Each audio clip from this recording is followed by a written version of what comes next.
All right, guys, we are back with another episode of the JAXXON Podcast. I am here with the one and only Luke Rockhold. He's filling in with Rampage. Rampage is somewhere in Kuwait, or where is he? Taiwan? Japan?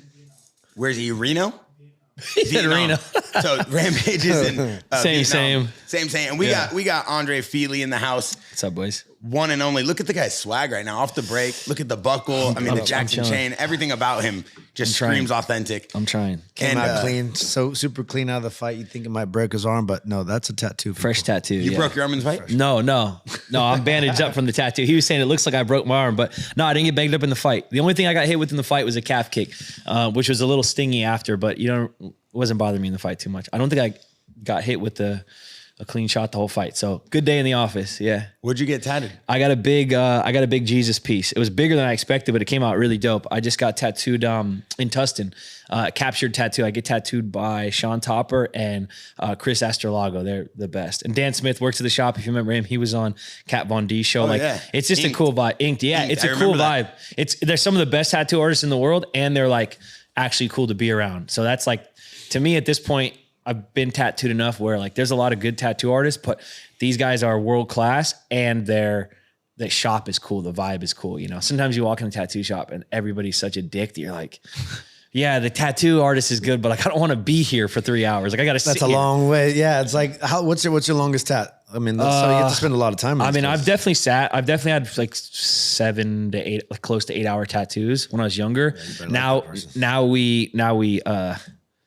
we cap it about 3.5, 4. Like today I got tattooed for about 4 hours, and I was like, I was being a pain in the ass at the end. Like I could tell I was being the annoying guy, like making sounds and like trying not to wiggle. Like I'm a total pussy about getting tattooed now because it's just, you're over it. I remember like 2-3 years ago, we were at the bungalow in Huntington Beach, and Luke was showing everybody he got magic stick on his rope.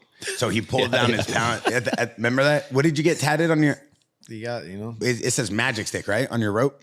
I mean, girls ask for it. You know what I was going to say. So you got to give the people what you want. It's supply and demand. It was like the lick on tattoos. I'm like, wait, like a girl comes up to me and she's like, yo, your friend. First of all, where'd you get that? First of all, where did you acquire that? And then second. Yeah, I was like, Luke, how do you get a lick on tattoo? And how do you put magic stick on your rope? And then he's like, well, the girls like it. When I drop my shorts and it just says magic stick, I was like, wow, that's aggressive.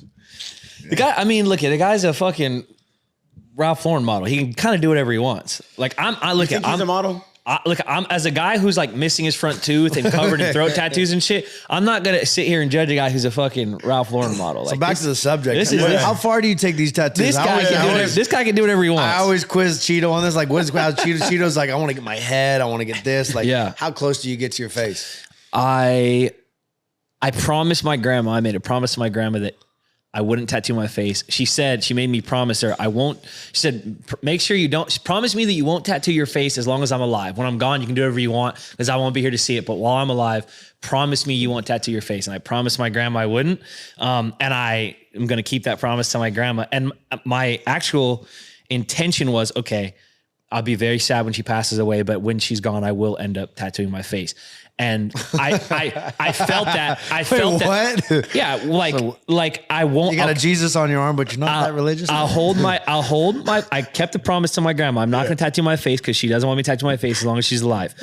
And my plan was at some point to tattoo my face, but what would you do? What would you tattoo on your face? I don't know, honestly. And I'm glad that I didn't because now I'm 33 and I don't want a tattoo on my face. So my grandma like unknowingly or maybe knowingly like looked out for me. So over the last 10 years of being like, damn, I want to tattoo my face, but I can't because my grandma won't let me. And like now I'm at an age where I'm fucking so thankful I didn't tattoo my face and I have no intention. So shout out to grandma.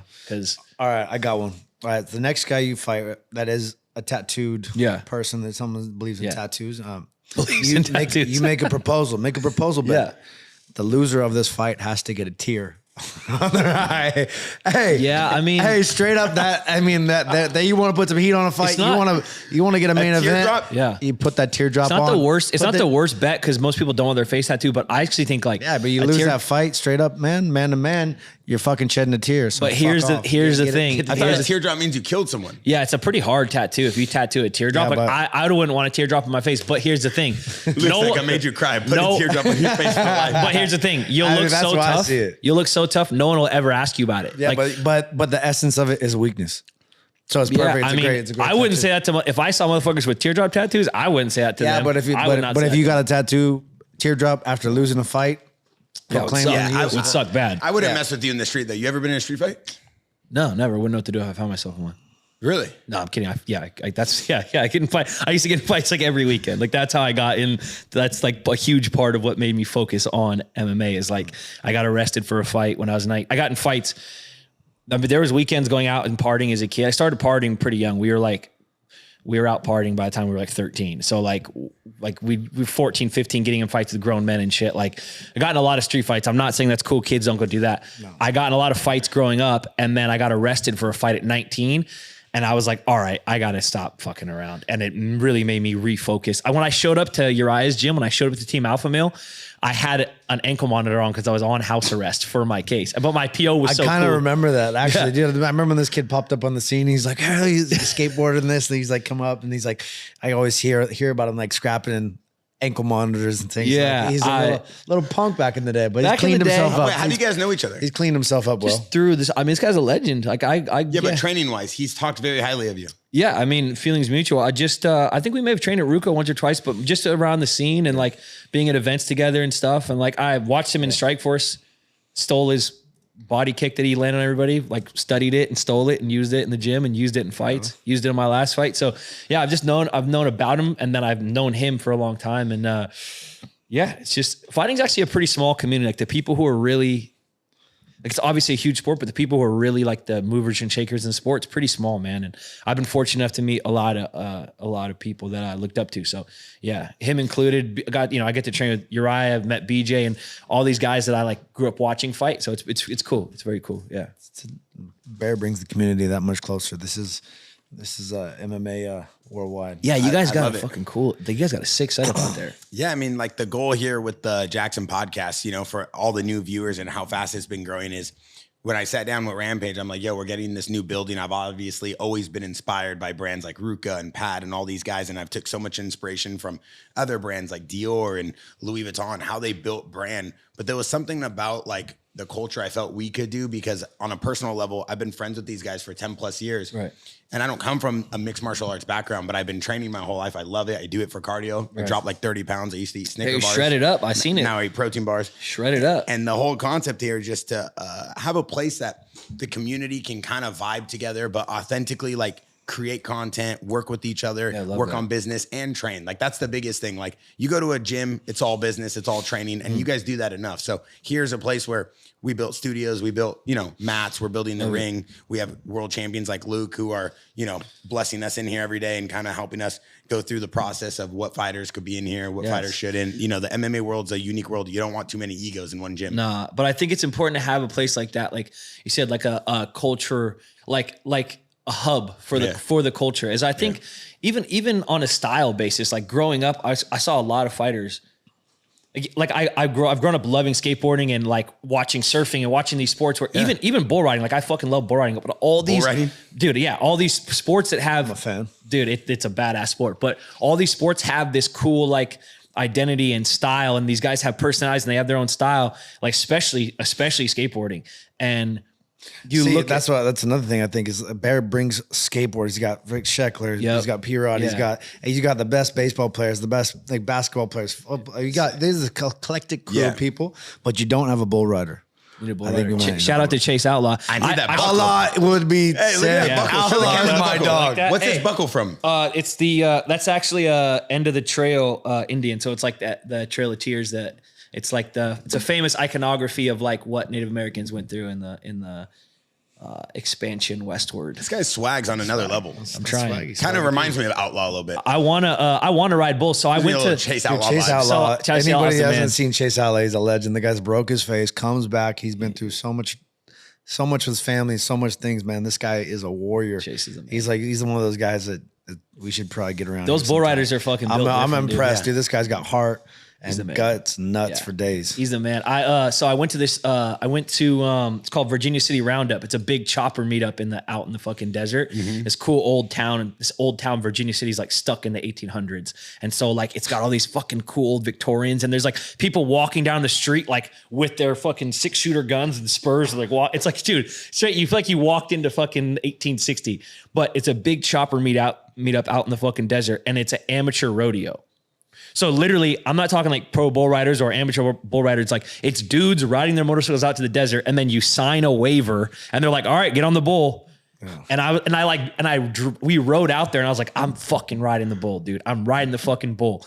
And everybody around me was like, "Dude, that's the stupidest thing. Like you got a career, you're gonna get hurt." And I'm like, "Fuck you, don't be a pussy. I'm riding the bull." And then I watched people get on I didn't even get to see the bull riding yet. I watched them ride the Bronco.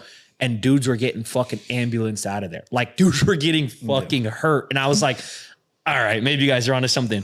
But I didn't want to do nothing because I'd feel like a pussy. So I signed up, instead of the bull riding, I signed up for the steer wrestling.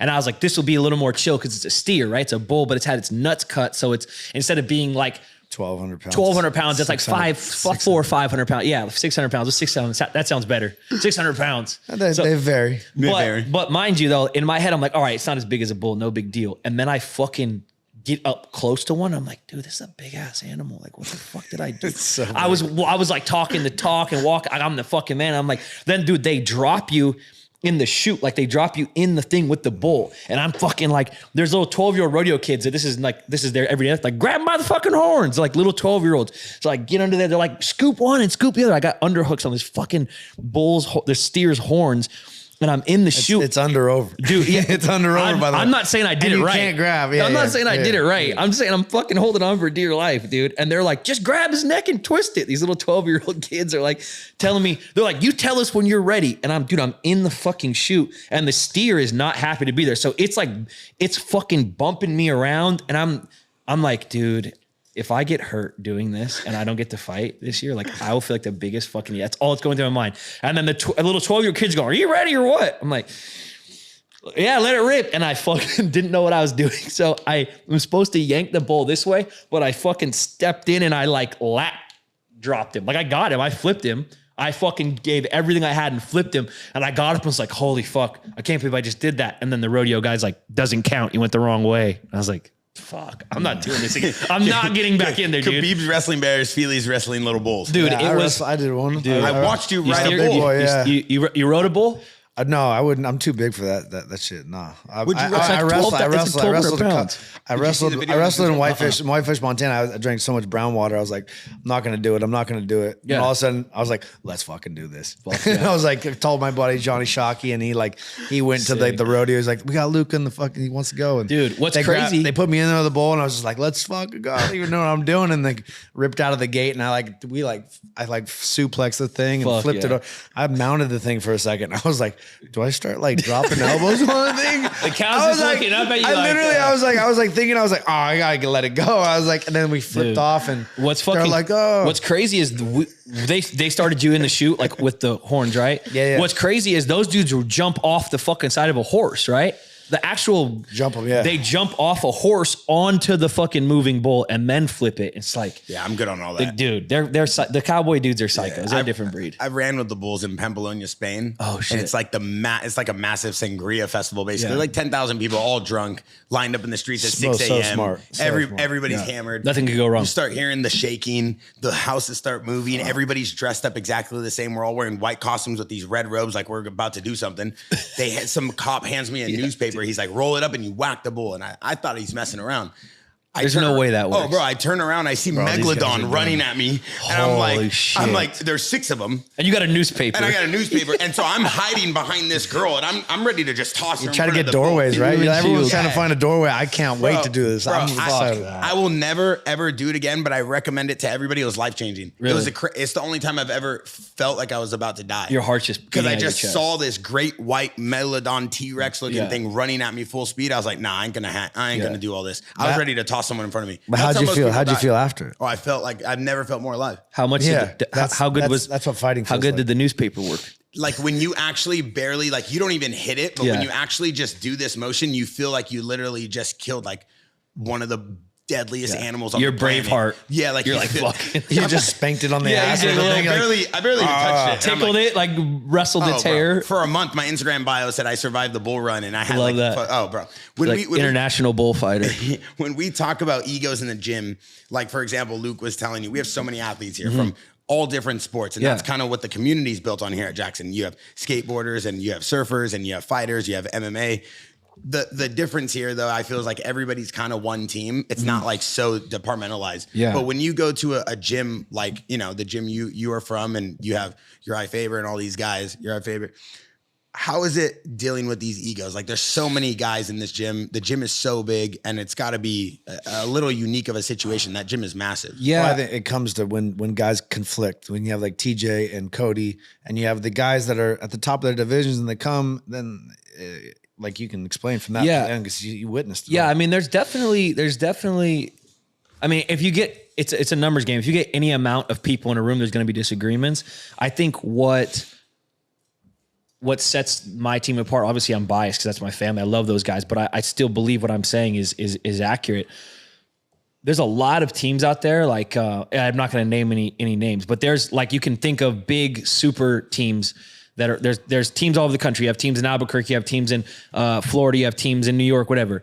There's a lot of teams where you can talk to a guy, like, let's say you're fighter A, and I'm like, oh, you train over there? Oh, I know fighter B. And then I talk to fighter B, and fighter B's like, I never train with that guy. Like, I don't even really see him in there. And fighter A's like, yeah, I see him sometimes, but he's kind of part of his own little group. That's not how my team, like Team Alpha Male, is a family. Like, which sounds cliche. It sounds fucking hyperbolic, whatever. Like, it's a family. We all love each other. But really, like, I look at guys like Danny Castillo, like my brother. You know, I look at guys like Uriah, like my older brother. And so, you know, there's disagreements and there's arguments and there's things that happen. But man, I think the biggest thing that keeps our community so tight-knit is that we all actually give a fuck about each other. And even if we disagree, we're all headed towards the same goal. And we all put the team first. So, like, I'm sure you deal with that too. Like, you might have there's a difference between me and you getting an argument, go, fuck you, blah, blah, whatever. Like, having a disagreement. And then there's the type of disagreement that you guys probably have as a company that's like fucking really exploding, is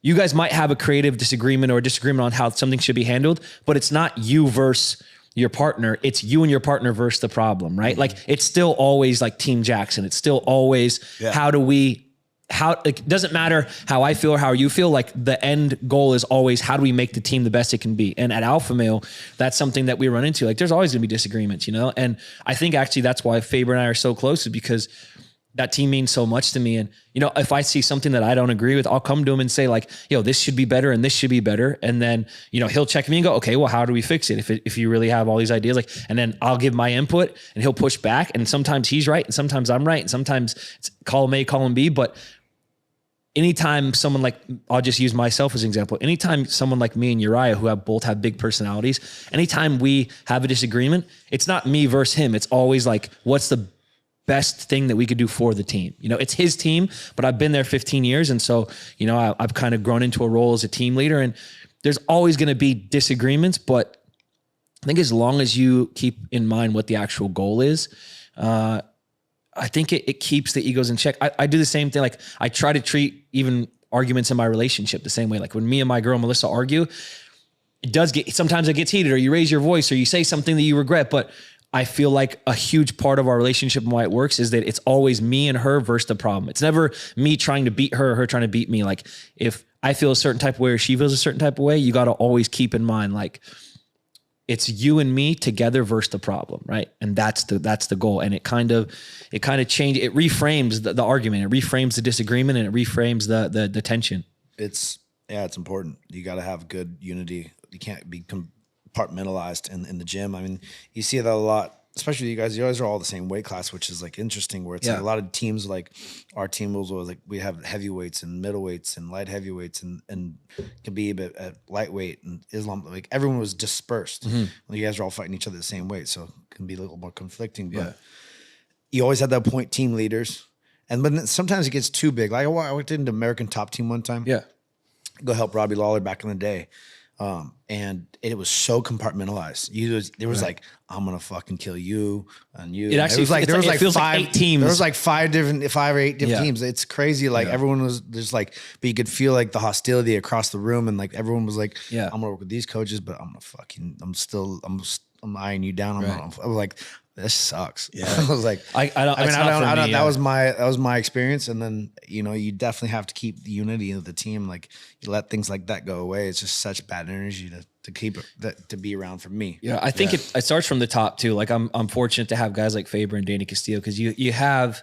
To me, it's like the culture starts from the top. Like all of this doesn't matter.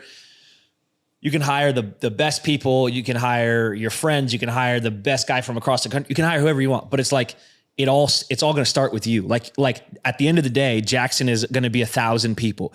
But like if you're a dude which you aren't, but if you're a dude who treats people like shit, the company culture is going to be we treat each other like shit. We step on each other. If you're a dude, which you are, who takes care of people, who's invested in people, who looks out for people, then that's going to be the company culture. I really think that everything starts from the top. So that's another thing too, is just like, if you as a young fighter, I think you have to be able to trust your instinct and see like, is this guy really the guy that I want to be in charge of my career? Is this guy the guy I want to be in my corner when I fight? Like, is this the guy that I want to be like, yeah, this guy's cool, but do I want him in control of any amount of my finances or my career path or whatever? Like it's all trickle down to me. So it's like, that's why you see, in my opinion, you see things like Team Mouth Mill. That's why it works, is because, Uriah and Danny and a couple other guys set that example. And now it's my turn to kind of be older brother. And I'm setting the example for the young guys. Like same, the reason you guys are having so much success is not just because you make cool shit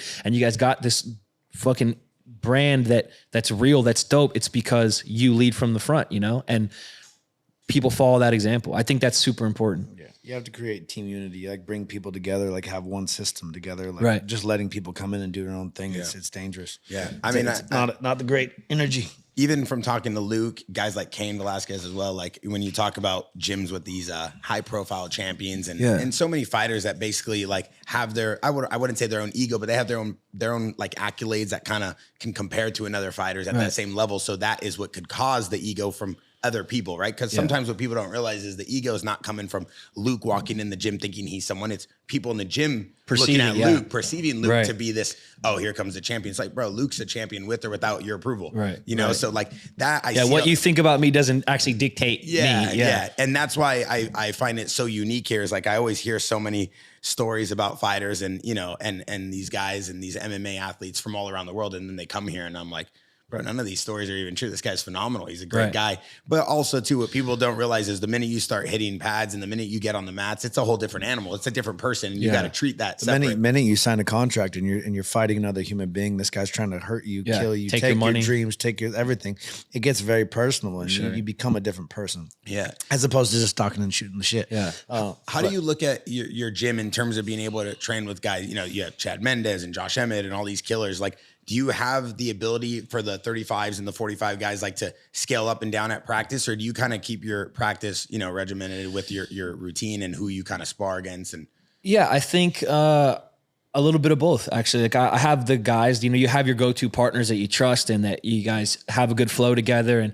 But it's also good to mix it up too. Like I have guys like, I'll go with, it also depends. Like I'm sure you did the same thing. It depends on who you're fighting, right? So you'd like to spar guys with at least close to the body type of the guy you're going to fight, right? So if I'm fighting a tall, lanky guy, I'm probably not going to spar Josh Emmett. Yeah. But if I'm fighting a guy who's got good power, he's a little shorter, stockier, Josh Emmett's a great partner. So I think having all these guys around that I can, pull from and get good rounds from, and also be a good partner too. If they're fighting a tall, lanky guy, like I'm going to be one of the guys that they go to first. So I think that's also a big part of the culture too, is everybody works with everybody else.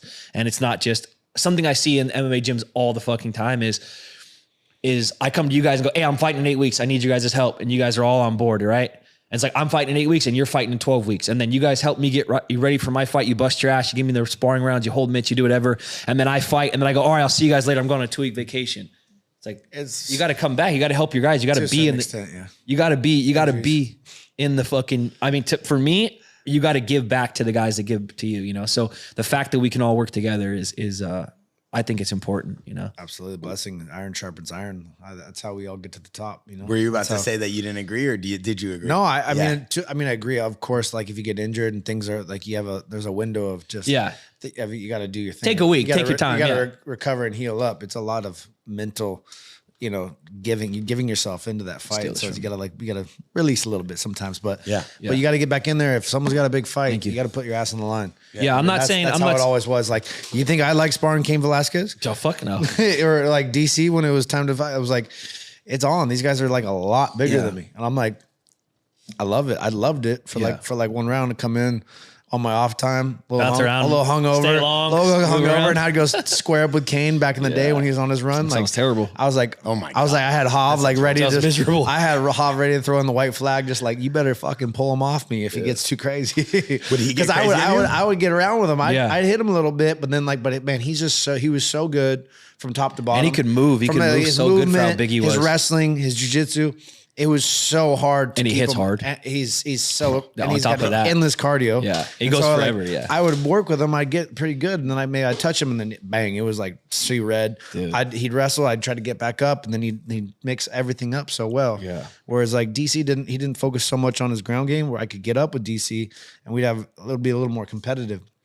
Cain actually on the podcast. Now that you're here, I actually remember Cain saying that your wrestling and your jiu-jitsu is phenomenal. Obviously, you know, stuffing the takedowns and stuff. And he talked about you just kind of like when a fighter gets you personally to sit there and just kind of like squabble with them and just sit there and just throw hands right in the pocket, that's when like the fighter takes you off your game. Do you think he was right when he said that?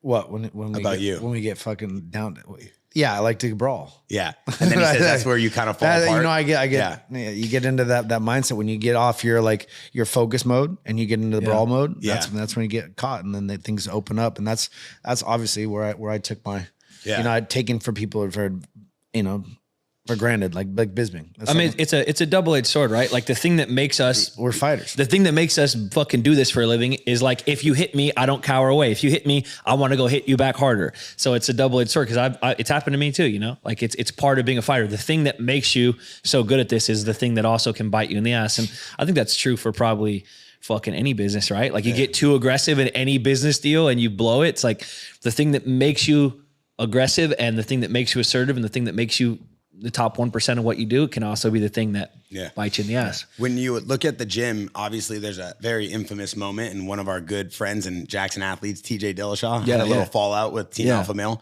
Do you recall anything? Were you there? Were you present in the gym? Can you kind of walk us through what your point of view is? Not really. No. I give you my point of view. Yeah, I can only speak for myself. I can't speak for anyone else. But because he's a good guy, I like him. But I always like to hear. Then he adopted the snake. Yeah, I mean, he kind of snake on. I think that's kind of what he should have done in that situation. I mean, if you guys remember what that whole fucking snake in the grass incident, I was the first person that stood up for TJ to Connor. I'm the first person that said, I'm not letting you talk about my boy like that. Like I'm the first person that said that. Mind you, all the shit on Ultimate Fighter is like doctored and all the footage is fucking chopped up and edited a specific way. I'll let you guys a peek behind the curtain. There's a big red phone on the wall, and Danny can call in and UFC officials can call in anytime and say, stop fucking doing that. Don't do this, whatever. And we were all told immediately, at the start of the season, called in like, nobody's touching anybody. You're kicked out of the UFC if you put a hand on anybody. So like, you know, everybody talked and got loud, but it's like a lot of that stuff. I look at all the reality TV show and it's reality TV, but it's fake as fuck. And a lot of that rubs me the wrong way. Good TV though. Trust me, TV. I know. The UFC talked me into a millionaire matchmaker. Those reality shows, man, they can make you look any way you want with that editing. It's so lame. But break it down for me. The point of my story is, I say that to say this. I was the first person when Connor started talking shit about TJ. I said I can't like talk shit about my teammate. I'm not going to sit here and do that. Like the same way I wouldn't let someone sit here and talk shit about any of my friends or teammates. Like it's just not me. I don't have any personal problem with TJ. I think he's got some great qualities, and he's a fucking great fighter. Like I watching him beat Raul the first time was like a huge moment for me as a fighter. Nice. Like I don't know if you guys noticed this ever, but I only fight in blue shorts. because blue shorts are my favorite shorts because I've watched my close friends have their best performances in blue shorts. And so I always rock blue shorts because it makes me feel like the fucking man when I walk in the cage. And one of those performances is TJ beating Barao, and the other is Cody beating Cruz. I just think like blue shorts are that's just my shit. So I like white shorts because the blood shows up everywhere. That's valid. Emmett fought in white shorts the other day and fucking almost killed a guy. So there's got to be something to that too. But I say all that to say I have no problem with TJ, and I considered him a friend then. And if he was here, I'd shake his hand, give him a hug, and tell him good job on everything.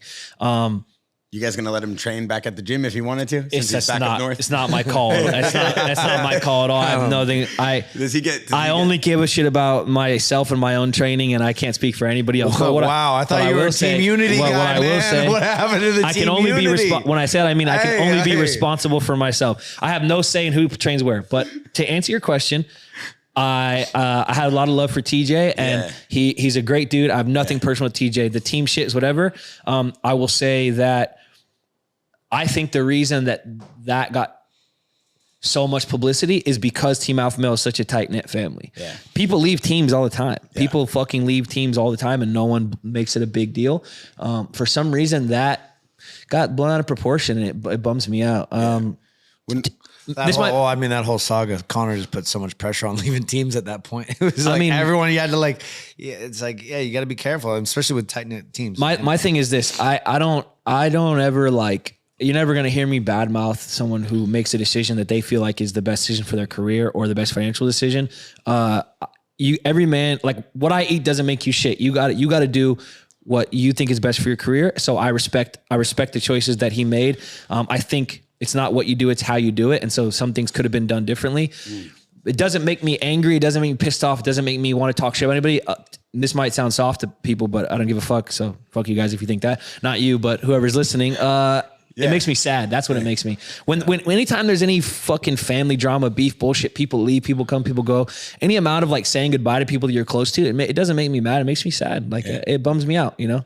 That's the real shit. People also leave teams because things just change over time. People get older. Like, it's like with my team, it's like I had fought for the title, Khabib and Islam, and those boys would be all back in Russia forever. And then like I would, Kane and DC were like, Kane was kind of retiring. DC was doing a bunch of TV and he was never around. It's like the gym was empty. You got to do what's best for your career. There's no one around. So I was like, I need to get work. I'm like going back into a title fight. I need to bounce in. And so I was like, Henry Hooft was always in my ear for years and years. He's a great dude. And I've always been training with him on the side for years and years. And it was just like, there's so many guys out there and they had a great team and look what he's done to this point. So I was like, I got to do what I got to do. And, wasn't a big fan of Florida, but had such a good, solid situation. Henry's such a good coach too. I think it boils down to like, as I've grown and hopefully matured, you stop taking things personal. It's like the only thing I can do for anybody else is be the best version of myself. And the only thing you can do for me is be the best version of yourself. And it's like,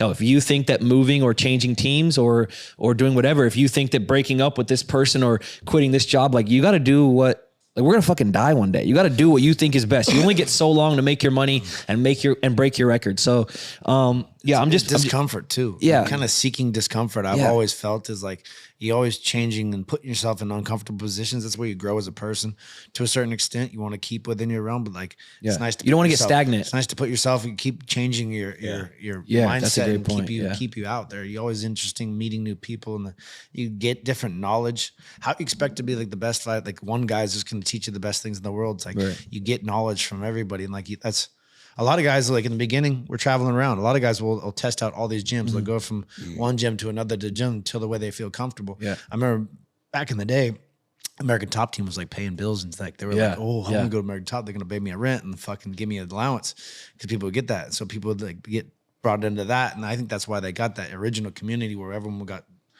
like just it was a place that people wanted to go.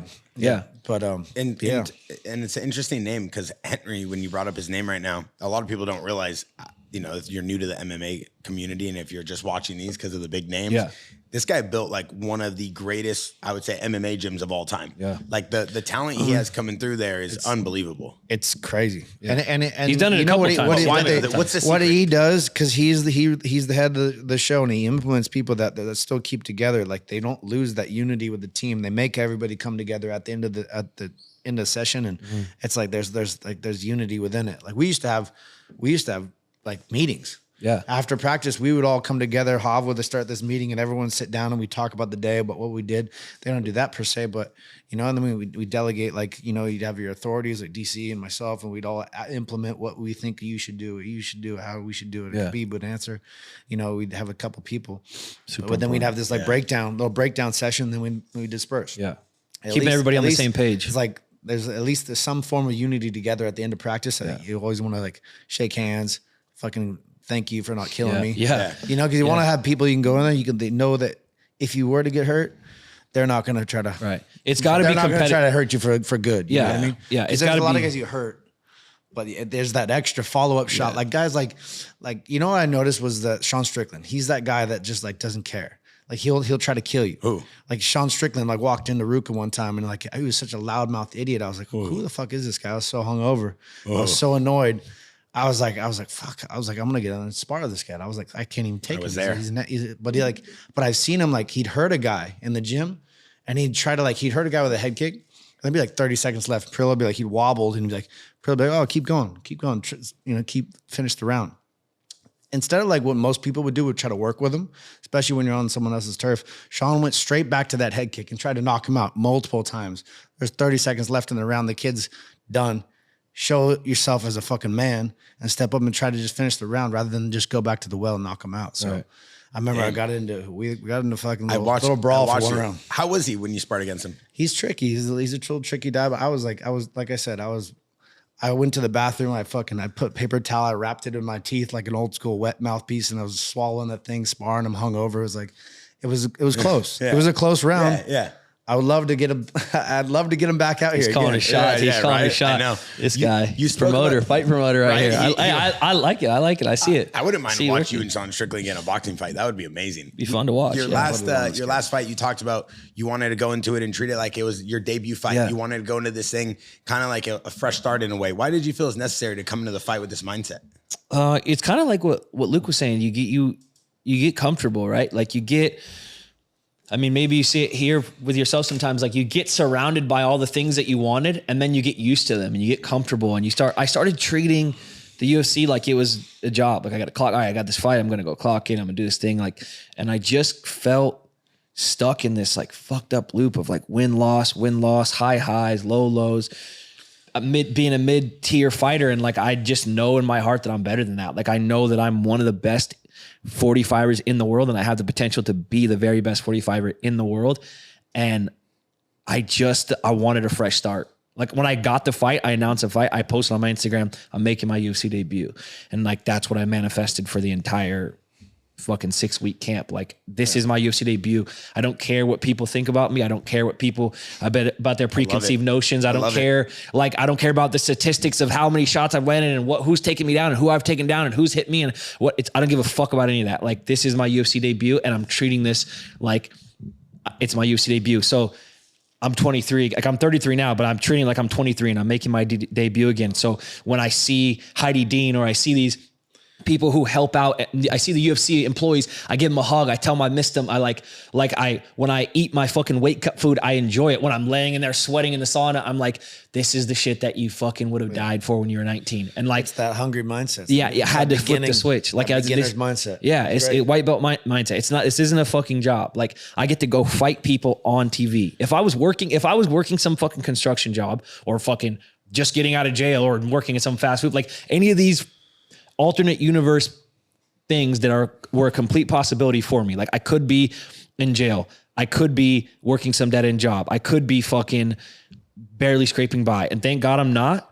But if I was doing any of those things, right? If I just clocked off an 8-hour shift at some job I hated and you came to me and said, hey, we're going to pay you 6 figures and you get to go fight this dude on TV and be a fucking hero for 5 minutes after you win the fight. Get your hand raised, an arena full of people cheering, and it's on TV and it'll be on the internet, and then people will remember it for fucking ever. Kids will go back and watch it in 30 years, and like you'll get to be the man for those 5 minutes after you win that fight.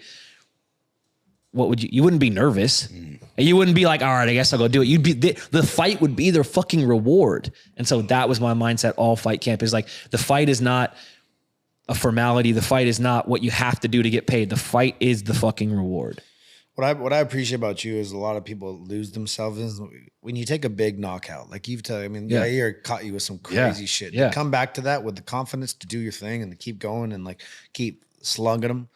I mean, it's a lot. Thank I mean, you. like you take a couple of big shots, you know, I'm sure you've taken a few, and it's like to come back from these losses and to fire the way you fired. It's still really fun to watch you. Like it's because a lot of people, they get caught a couple times and they come back and they fight like a bitch. Yeah. You know what I mean? Do you think it's physical or do you think it's absolute mental block? You have to, I mean, I've taken a lot of shots too, but you know, it's like, fuck it. Like put it down. Right. Know that I can take a shot. If you're relaxed and you focus, like take a shot. I mean, I got caught by Bisping. Everyone want to talk shit. Yeah. And I got caught Yoel Miro. Your mom's the hardest hitter in the fucking world. Dude, monster. Yeah, guys. And then I got I go up and fight Jan Blachowicz. I got caught again. Right. Fuck. And it's like, everyone thought I should run for the hills when I fought Paulo Costa. I'm like, motherfucker, I know I got caught, but I never like lost faith in myself to come in there and slang and bang. For sure. And people thought I had lost it. And so it's like I showed people one little side. That's beautiful, man. Like you don't think I had that before? Watch my fight with Jacare. Yeah. Watch my loss to Vitor Belfort. I came back and I've come back. It's like for sure. You gotta know. Look at your Strike Force run. I know. Shit happens. Shit happens, but you come back the way you are and you're fighting. It's like it's commendable because a lot of guys change their style. George St. Pierre, he changed his style completely. It worked out all right for George, but George worked it out. But I mean, like it was a pain to watch him sometimes. Honestly, you want to watch George, like he's always going to wrestle, and I will say, there's a lot of guys that have changed their style, right? And it's not nearly as fun to watch. Exciting, them right? As that one shot they took and got they you know, that's valid. Agree. Yeah, be smart about it. You're saying be smart about it to a certain extent, but but wrestle like I mean, but also fight like a pussy. Remember what got you to the show too. Like you fucking being exciting is what got you in the UFC. That amount of hesitation. Fighting is a game of hesitation. If you hesitate, they're not going to go. That's why they're hesitating in that space, and so they convert to other spaces where they can work around it. Yes, it's a smart move. That's why I like this guy on the podcast. Spoken like a true champion, humble, respectful, and always. What people don't know about you is that the respect you have for martial artists that really put on a show and understand the craft, you talk so highly of them, and really you just keep it real, and people take that for arrogance or cockiness. But I think the audience will appreciate that. I'm sure Fili does. Fili, going into this fight, Josh Emmett obviously had a massive KO. He won the JAXXON Podcast KO of the Year award. Yeah, it should. And should win the fucking knockout of the century award. Bryce Mitchell obviously collapses for. He collapsed. And shout out to Bryce Mitchell. Bryce Mitchell's the man. How do you not? If you don't like Bryce Mitchell, he's the best guy. He's so cool. He's the man. Did you have any input on Josh? Did you help him at all with the way he kind of prepared for the fight or that overhand? Did you take any of those shots? Yeah. Did you touch any of that during sparring? Dude, for the last 10 years, I sparred Josh Emmett. I don't know, like for this camp, I sparred him fucking once or twice a week. And it's just launching kicks. You're just looking into the face of the Reaper. You just know he's going to come with that one big shot. He's just whap hap every time. Dude, it's literally, you're just looking into the face of the Reaper. And he's so controlled and he's a great partner, but he hits so, like his 50% is other people's fucking 95%. Like he has so much control, but he hits so hard naturally that you got to be on your fucking P's and Q's from minute one. Like the worst part is, when we're doing MMA sparring, he's a great wrestler, so I don't really like shooting on him, but I'll still fake the shot. I'll throw kicks. I'll push kick. But we boxed a lot this round. Like him and I boxed a lot this camp. Oh, dude, miserable. Just miserable. Just like, fuck. You literally, this is boxing Josh Emmett. You throw something and I'm long, so I don't miss a lot, but when I miss long, like because my arm's long. And everything goes slow motion. He slips outside the jab, and then I watch him, and it's like, you ever seen the thing where it's like, where it pauses, it's like, Matrix. It's like where it pauses and you go, yep, that's me. You're probably wondering how I got here. Like, it's just slow motion and I'm watching him at the corner of my eye and I'm like, oh no. And it's just an overhand. You're just like. So he was practicing that the whole camp. You're all sprawl. For sure. Dude, Luke's like, I'm done. He's sprawl, a monster. He's having flashbacks of Kane. Dude, he's a monster, dude. Like, the thing that's funny about Josh Emmett is he is such a sick prick. And he's such, dude, but he's genuinely. What kind of nickname is that? Sick prick? Sick prick. He's just a sick prick, dude. What does that mean? He's just a maniac. He's just a gnarly motherfucker. He's the nicest person you'll ever meet. Give you the shirt off his back. Soft spoken. A great person, dude. That guy. Once you hit him in the face, dude. That guy. Those guys are always like the Kane would be like, such a nice guy. Yeah. Pop him the once. moment you start getting there, like pop one shot, you're like, holy shit, dude. No, I mean dude. You look at Josh Emmett. Like I feel like Josh Emmett is such a nice person that he won't ever say he doesn't give himself enough props. So I'm loud and obnoxious. So I'm gonna do it for him. Josh Emmett is the baddest motherfucker. Dude, this motherfucker gets signed on, he's a big guy, cuts weight. He gets signed on like a week and a half notice, flies to Germany, makes the weight on a week notice. Was it the Netherlands or Germany? I thought it was Germany, but it might have been Netherlands. Yeah. Flies to Europe. He fought Philippe Novaire, I think, at 155. So he flies to Europe on a week's notice, cuts the weight, fights a weight class above his natural weight class, beats the hell out of the guy with in his UFC debut with 3 minutes left in the third round. Philippe Novaire throws a spinning hook kick. Josh blocks it. The heel hits Josh's one finger, breaks his finger. The fucking bone is sticking out of the finger. Josh, his face goes like this. For 1 second, he makes a face, like he grimaces, and then he just tucks his hand on his body and gets ready to gunsling with the other hand. Doesn't say a fucking word until the end of the fight. The gunslinger. Dude, sickest prick I ever. Dude, he is a absolute animal. Comes back. You talk about coming. You guys talk about comeback too. That motherfucker took his whole face crushed by Jeremy Stevens, which is one of the most traumatizing things I could ever imagine happen to you. To go through as a combat athlete and have to get facial surgery and then come back and still be one of the best 45ers in the world and beat guys that are in the top 10. Dude, Josh, I cannot say enough about Josh. He was on the podcast. He's one of the nicest guys. He's the fucking man. And don't ever get punched by him. You won't survive. Scary guy. I want to transition here real quick as we start to wrap up the pod. Honestly, I'm really impressed with not only the way you look at fighting, but your mindset. Thank you. And the way you look at the craft. And I think that that's one thing that I really hope the audience and the MMA community get from Luke this year, as you know, he'll be stepping in a few episodes with Rampage when Rampage is gone. I don't know, he's in Vietnam chasing girls or something. Love that. But you know, he likes those Asians. You know, he loves Asians. He got that from Pride though. But when we talk about UFC and we start talking about fighters, I always like to see a fighter's mindset on other fighters. It's not to cause controversy. I'm sure the community understands. He's about to stir some shit. I can tell. I saw a twinkle in his eye. He's about to stir some shit. I think the fans like to see what people think. As we transition to UFC 298, you have Volk coming in hot, right? And this guy's obviously one of the best pound for pound fighters in the world. How do we think he's going to do in the next fight? This kid is fucking dope. Tapura is sick. He's sick. I mean, he's sick, and Volk just took a shot. I mean, if there's anybody that can catch Volk, it's this dude. But Volk is pretty much unbeatable for any guy his size. Why is that though? Islam's another kind of beast. You just don't the guy. Islam was always different. I used to use Islam as a sparring partner. That was my later rounds when I was fighting Cheeto back in the day. I was and he threw me one time on a head and arm throw, and I was like, "What the fuck is this kid?" Because he could strike a little bit. He always had a little bit of striking advantage than what Khabib originally came to us with. So he's one of a kind, first of all. But this fight is different. I mean, these guys are the exact same weight, and they're just two bulls gonna meet in the middle. I mean, you think Tapura is just, if he keeps his balls, he fights with his balls a lot too, you know. But Volk just always is strategic. He always kind of does his thing. He might be able to pick him apart and get him into that aggravated state. But that dude Tapura's got sick boxing. He seems like his jiu-jitsu's on point. I don't think he's gonna get held down. Yeah, I'm looking forward to that fight, big time. Yeah, I think I'm really impressed with Ilya's boxing and his defensive boxing. He doesn't get hit. He doesn't take big shots. He's got real good high guard. He moves well with punches. I think if someone's going to beat Volk, he might be the kid to do it. But I've also said that, I've heard, not me personally, but I've heard that be said about numerous people.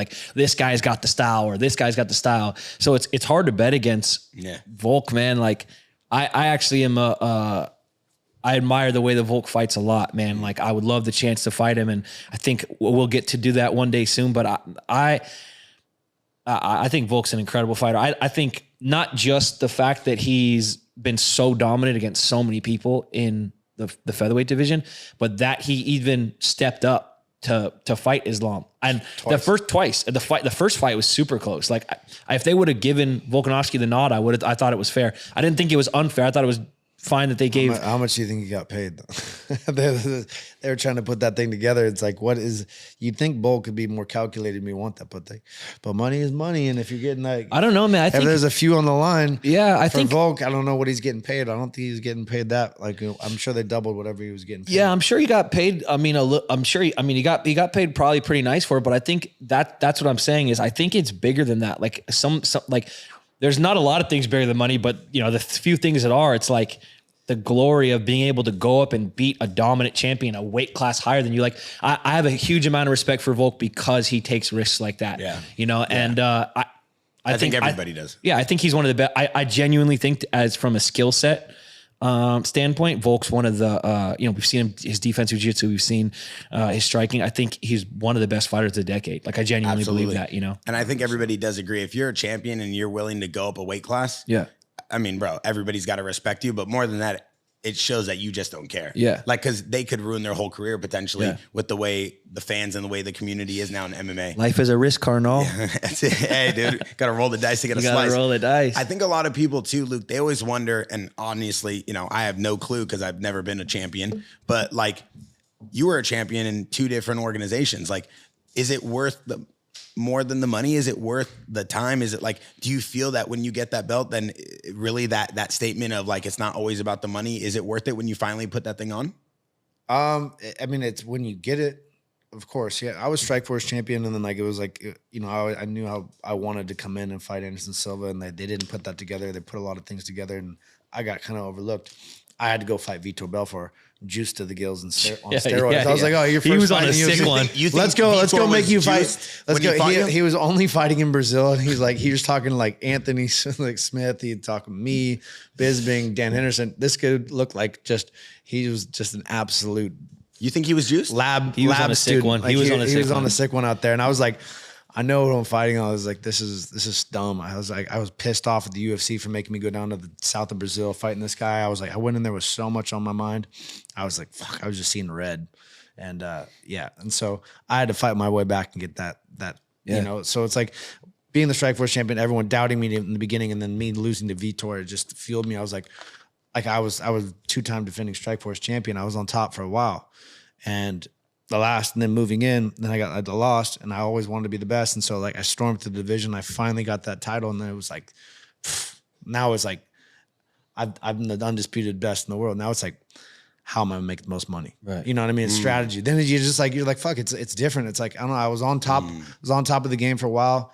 I was questioned, and then I rubbed my way back, and I finally did it. It was like, it's like this, it's like I'm always like trying to like, kind of what's next kind of guy. Yeah. You know what I mean? Like, makes sense after a certain point. Yeah. But it's a big money game once you're at the top, because it's like they're playing hardball, and you got to play hardball. Yeah. If you want to you got to put your ass on the line. It's like it's calculated risk. It's a calculated game, and everything gets to you. When we talk about calculations and risk and fights, we have a big name who's obviously been trying to calculate things. You have McGregor and Chandler trying to put together a fight. We just saw McGregor come out with that video. What's your thoughts on the McGregor Chandler fight? I don't know. I don't really have a dog in the race. I hope to see McGregor do well, especially coming off an injury. That's another thing. Like, talk about coming off of a knockout loss, coming off an injury like that is fucking hard to do. So I have a lot of respect for him doing that. And I think a high tide raises all ships. So McGregor being in the sport is good for the sport. It's huge for the sport. Yeah. And, without a doubt, him and I have talked a little shit back and forth, but it's all on my end. It's all love. It's all a little gamesmanship. Like I like what Conor does for the sport. I like watching him fight, and I hope that he's able to come back in proper form with the ankle injury, post ankle injury. Yeah. And we'll see. It'll be exciting. I mean, fuck, Chandler's the test, it's a hell of a test to come back off injury. 85. They might have to do 95. Look how big that dude is. He is. He's fucking huge. McGregor's bigger than you right now. He's a big boy, but he ain't that big. Come on. Hey, McGregor's bigger than you right now. He fought at 145 pounds. He's taller. He's a well-built dude, but like it's different when you see the size. McGregor or Chandler? Both of them, they're smaller guys. They're not middleweights. I'm a featherweight, so they're big motherfuckers than me. How big they really come in, and if they hold the 85, it's funny. Yeah, I love how Connor's playing it. Connor's like, you're playing my game. Yeah, you're gonna wait as long as you want to wait. It's just like he's just enjoying toying with Michael Chandler. I think Connor has a great understanding of mental warfare. You can tell he's studied. He's very well studied on the mental aspect of fighting, and it'll be interesting to see how it plays out. But those motherfuckers are huge. I'm not saying they're bigger than you, but like I walk around like a $175 and I fight at 45. I see those motherfuckers, I'm like, yo, like I will jump you, bro. At this point, if you guys, when McGregor was fighting at 45, we could run the fair one. But if you're a 195-pound man walking around juiced to the gills, like, bro, I don't care. I'll jump you. Me and Jake will jump you. He would be able to do. I'll give you Luke instead. McGregor has his build, but like you're gonna see Michael Chandler at 185. He's gonna be a little meat stick. He's just gonna be. He's a monster. It's gonna be like, bro, it's gonna be so funny. Like the little He-Man, the little action figures are like this wide and this tall, the same. 190, 195. Like what is he gonna be like? It's gonna be, and how like what kind of a fighter is he gonna be like at that weight? It's just two. You just see two sets of lats just fucking just throwing lats at each other, dude. Little bull. What's the name of the little bull you wrestled? I don't know. He doesn't have a name. You got to name him. What was that little bull? What do they call it? The little steer. The steer. It's like a steer. It's like a little steer. It's a fucking meatball, dude. What about I call Ferguson? My little buckle bunny. That's what you called it, Buckle Bunny. You named the steer that you had to wrestle. Buckle Bunny. You named the steer Buckle Bunny. Hey, baby. What did he do to the steer? He's a sick one. I wrestled my steer. Yeah, what'd you do to your steer? It was I don't know what he's talking about. We had an intimate moment. I got on top of her and like or him and you know him, her. What is it these days? No one knows what it is. I don't think you're even allowed to ask. It's 2024. Whatever you do outside the podcast room is your business. What about Tony Ferguson? Is it time for him to retire?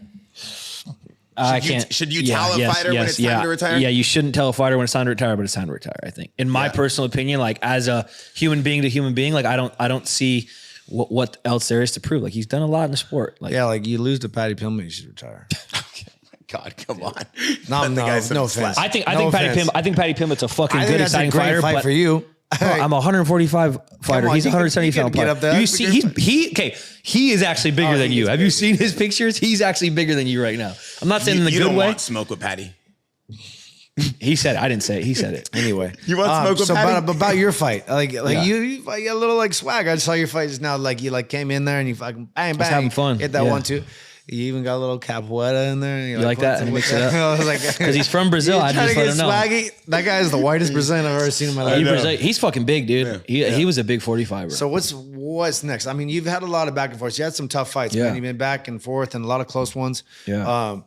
I mean, you got to be smart. You got to be strategic. You got to pick your shots. You know, you got to call.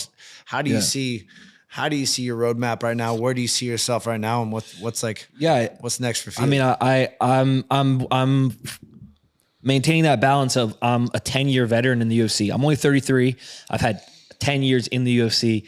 I'm very thankful for that, but I also fuck all that shit. Bro, what do you want to be a 10-year veteran? Or you want to get your chance? But I'm also how do you see yourself? What's your roadmap? But I'm also balancing that with I just made my debut and now I'm gonna fucking capitalize on momentum and I'll beat anybody in the fucking world. I have Iridium's. Who's next? JAXXON House. I got Iridium as my manager. So who do you like? Who do you like? Luke is on a hot one. He's on a hot one. He wants to know who you want next. I mean, come on, man. Like you've been in the game for a while. Yeah, I want someone in the top 15. You got to look at your shots. You got to call your shots. Yeah, I want someone in the top 15. Noticed, I genuinely. You want to get up that chain.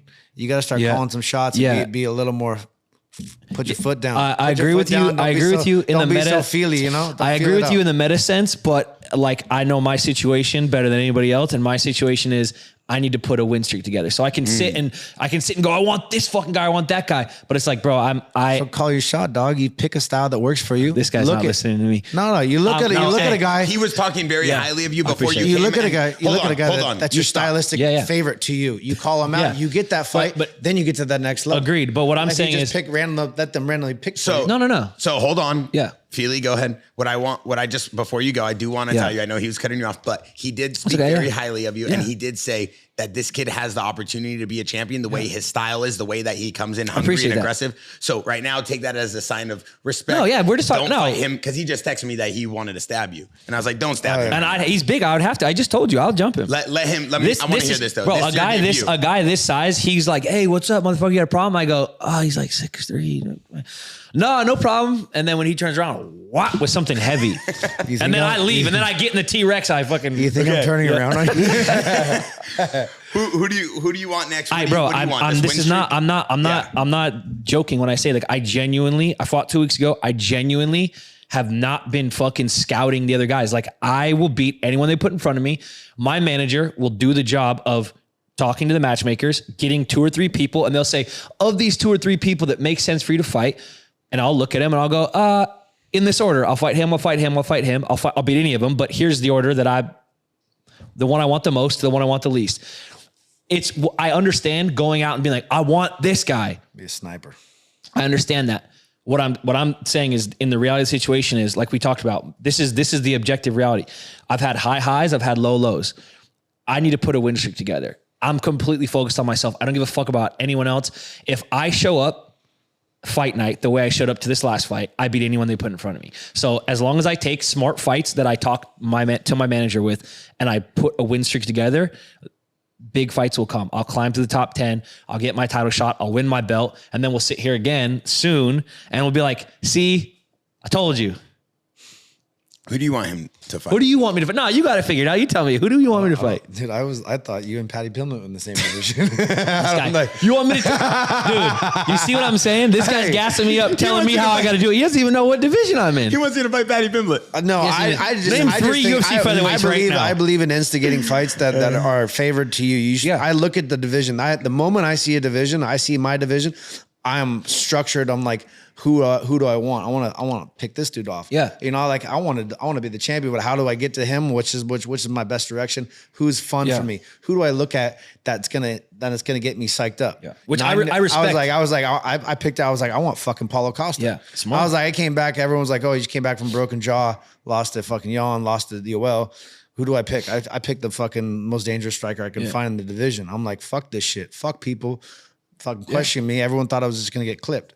No, I clipped him. I respect what you're saying, and I've been that way before, and it hasn't worked the way that I wanted. So the shift that I've made is I'm enjoying the process. I'm enjoying being the best version of myself. I'm enjoying focusing on me, and I've gotten to a place where it's like I don't give a fuck about anybody else now as far as my division. Like, I'm not gonna hyper fixate on, I gotta get this fucking win. I gotta get this belt. I gotta get this thing. I got this deadline. Like, bro, I'm a fighter. I've gotten to be in the UFC for 10 years. I got signed to the UFC at 23. I'm only 33. I got 10 years in the bank, and I just made my UFC debut. I'm going to beat whoever they put in front of me. And I'm only going to focus on myself because, dude, I've tried the other way, and it's gone win-loss for me. Like, it hasn't gone the way I want. I've hyper-fixated on the win. I've hyper-fixated on the result, and now I'm just fucking back in love with the process. I'm back in love with the process. And so to stay present, I'm not really focused on anybody else. I'm just... I love it. Control the controllables. My sports psychologist is always talking about, and my sports psychologist and my strength conditioning coach are both always talking about, shout out to Amadeo, my strength conditioning coach, and shout out to Danny Patterson from Full Potential Coaching. Shout out to those boys. But they're both big influences in my life. My strength conditioning coach and my sports psychologist, my mental coach. And they both talk about controlling the controllables. It's like, you know, that's been a reoccurring theme even in this conversation. You can't control the people. The best thing I can do for any of you is be the best version of myself. And that's the best thing I can do for myself too. So you're still young. We're getting ready to wrap up right now. I got two more things I kind of want to touch upon. You're still young. You're super young. Yeah. So the UFC debut mindset makes sense. And I'm not saying that in just off the top. I'm saying it makes sense. Like, that's a great mindset to go into this saying, yo, I'm a fresh guy. Let's go. I'm a new fighter. Fresh start. I'm ready to go. I love it. I don't think there's anything wrong with that. We see a lot of fighters, they got to do something to switch it on to get that back in that win category. Obviously, you want to put together a little streak, 2-3 fight, then you can go call it whoever you want. UFC is going to back you up on those fights. Who is like the toughest, the hardest fighter you ever fought against that you feel, okay, if I want to be a champion, I got to be able to compete against that level of competition that I was at, that I already fought. And once I mentally know I could do that, I could go get the belt? Max, Holloway for sure. I got a lot of love for Max, man. Like I think he's a great dude and he was a great champion. And I can't say enough good things about Max, but that's a perfect example of a fight where, I got to perform at my best to be able to beat guys like that. He's as high level as it gets. And, he's as big as it gets too. Yeah, he's fucking huge. Yeah, he's a big 45er, but he's also incredibly technical. He's incredibly skilled too, So he's one of the best ever. He's one of the best ever. And obviously his striking's insane, and the way he sits there and bangs, and the way he's able to put combos together. That guy can just sit there for He's days. incredible. You know, you have Max, you have Yair, you have Volk, you have Ortega. That top four right there is phenomenal. For sure. Killer's Road, dude. Yeah. When you look at like the Cheeto Sugar fight coming up, and obviously Luke, you're friends with Cheeto, and we all are, and Cheeto's a local guy, and he's one of the best that I've ever seen. Love Cheeto. Hardworking guy. I kind of want to get everybody's input on this fight.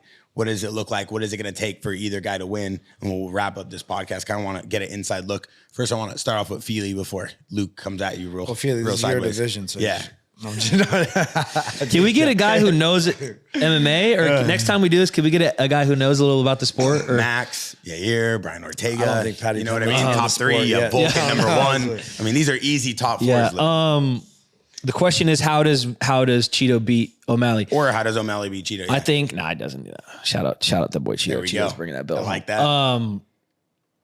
I do think O'Malley's like McGregor. I think he's good for the sport. I think he's great for the sport, and nothing against him. But Cheeto's my boy. That's my brother. I love him, and one of the best. One of the best, and people pretend that he didn't beat him once before, but he did. He fucking elbowed him in his face. It wasn't like a fluke thing. Like Cheeto checked the kick and then elbowed a dude in the face. You do that in another sport, there's no one even questions that it. You do that in Muay Thai. If you check a kick, hurt a guy's leg, and elbow him in the face, everyone's like, yeah, obviously he won. Like, but for some reason, the narrative is that it's something other than that. Like Cheeto already has beat him once, so I think as long as Cheeto goes in there with the confidence that he already beat this guy once, like you already, the guy who has the belt, you already fucking beat him. Like you TKO'd him. So go in with that confidence.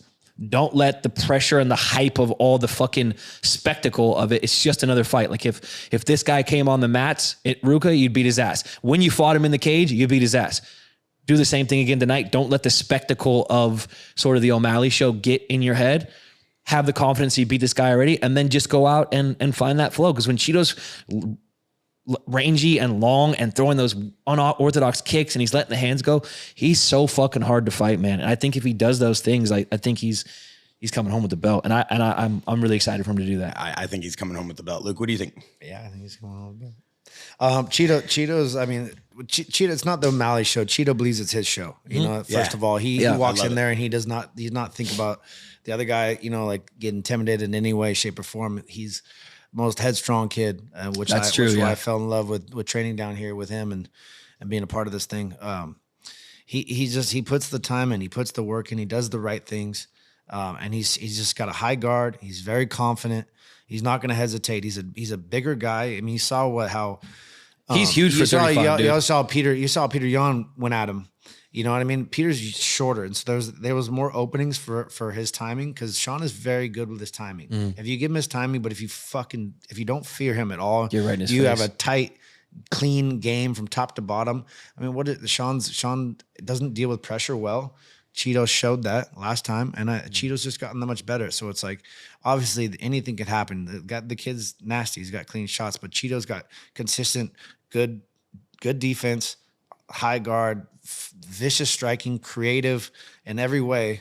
That's gonna put the pressure on him. Yeah. And he can beat him everywhere. Yeah. I mean, he's not gonna slow down. Cheeto's not gonna slow down. He can go forever. And then no one's knocked him out. So I mean, the odds are not looking too good for Mr. O'Malley. Yeah. Mr. O'Malley, I don't know how he's gonna do it. I mean, he lands some cool shit, man. The guys, I'm not not taking away from him, but he's like, but you lost, and stop acting like, when things happen to you, that it didn't happen. So that's one thing. Don't be delusional in so many ways, but this is the fight to show it all the marbles. That's the beauty thing about title fights. You got to rise to the occasion. That kid has risen to the occasion on a lot of occasions. So has Cheeto. So as long as Cheeto has a good weight cut, where everything's in line, everything's smooth right now, he's going to be in there firing, and you're going to see. I'm excited for this fight.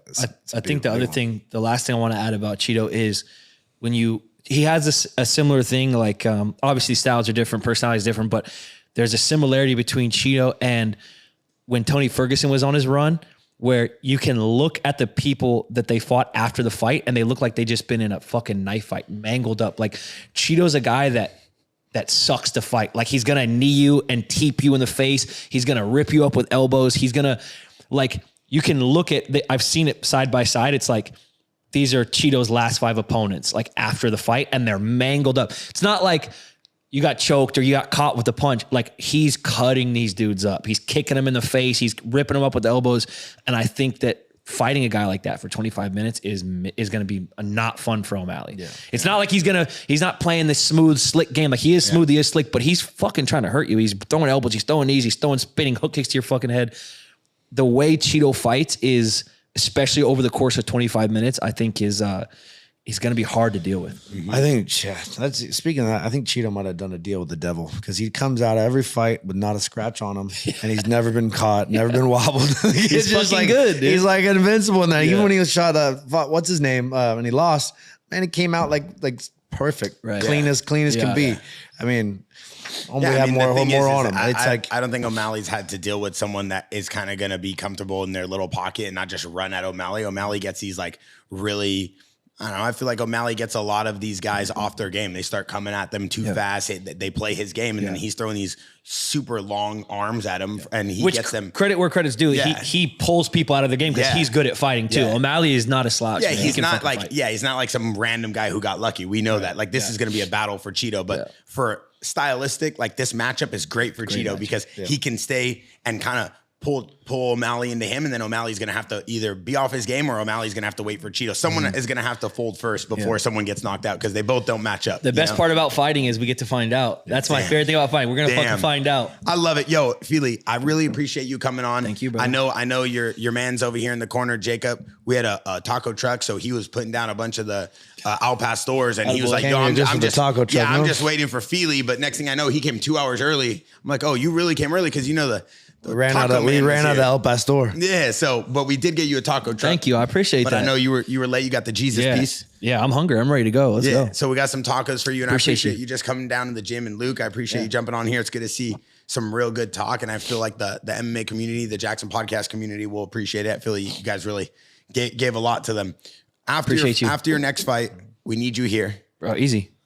Exclusive. Yeah. I need you back on here, and then you can tell him who to go fight after that. Yeah. How does that work? My big homie that doesn't even know what weight class I'm in, he'll fucking tell me, here's the clear-cut path. I know your weight class. I just didn't know Patty Pimlet's weight class. He's fucking huge. Bro, he's a big boy. He's huge. He's a big dog. He's got to be like 200 pounds, right? Have you seen the pictures? His face is like round, actually He refuels after fights. Yeah. He doesn't stay in his weight class. He's fucking big, dude. Yeah. All right, I'm Bear to GDO. Make sure you guys leave a comment. Let us know who you want next. We appreciate everybody's support. Make sure you guys go follow Fili, show love. Luke, I appreciate you stepping on here. We're excited. Luke's working on another big episode for us. He'll be out here soon. We're excited to have this legend in the making, superstar in the making with his debut coming off a big win. That's right. And we'll see what he does next. Yes, sir. Bear to GDO, JAXXON Podcast.